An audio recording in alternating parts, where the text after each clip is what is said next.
আমাকে চিনতে পেরেছেন? ওই যে উদাহরণে আমরা একসাথে ছিলাম। আপু, আপনি আমার থেকে এক ক্লাস সিনিয়র ছিলেন, আমি আপনার এক ক্লাস জুনিয়র ছিলাম তখন, মনে আছে? ও হ্যাঁ, কি অবস্থা? এখানে ভর্তি হয়েছো? আপনি আমাকে চিনতে পারেননি। যদি আপনি আমাকে আজকে চিনতে পারতেন তাহলে এখনই কষে একটা চড় মারতেন।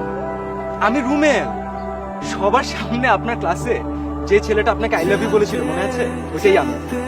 আর আপনার ফ্রেন্ডগুলো আমাকে যে কি মারলো ওই দিন, এবার মনে পড়েছে?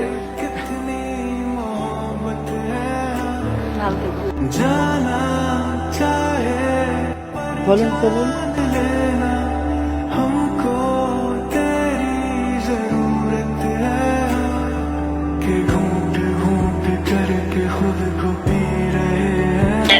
আস্তাগফিরুল্লাহ।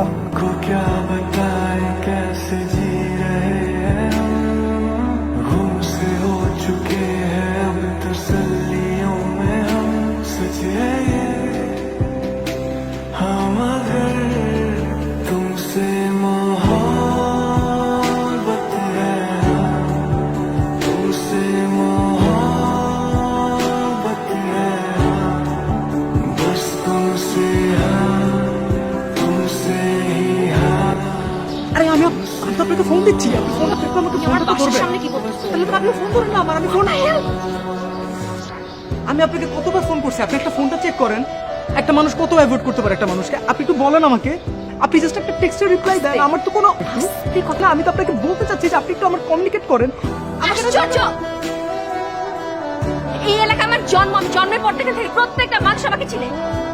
ফোন ধরে না, এসএমএস উত্তর দেন না, মানে আমি কি আজকে আমার কোনো কাজ নেই, কেন ফোন ধরি না? আমি তুমি বাসার সামনে কেন আসছো? রাস্তার ছেলে, ছেঁচড়া ছেলে। শোনো, আমার বিয়ে ঠিক হয়েছে। আই হোপ ইউ আন্ডারস্ট্যান্ড আমি কেন ফোন ধরি না।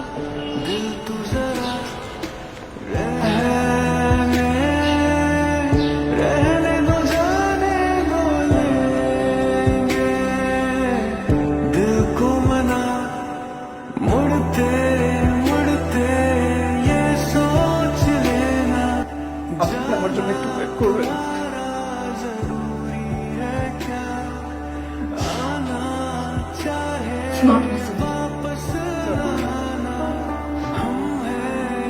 It's okay.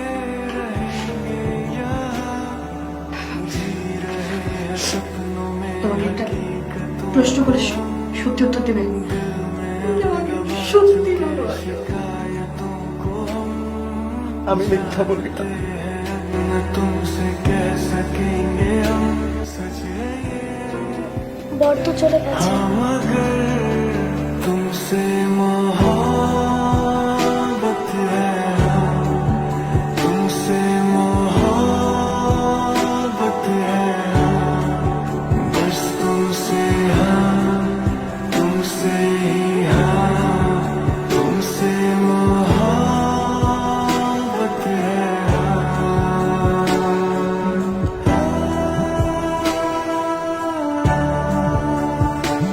अब नहीं है हमको ऐसे जीना কোমর বলা ঠিক আগুনকে খেয়াল হলো থেকে কাটাগুলো উঠলো, আমি তার কাছে উঠলাম। ছেলের পক্ষ না, কি যেন ভেবেছে আল্লাহ জানে, ওরা চলে গেছে। আচ্ছা লাই, তোমার এমনি কবে শেষ হবে?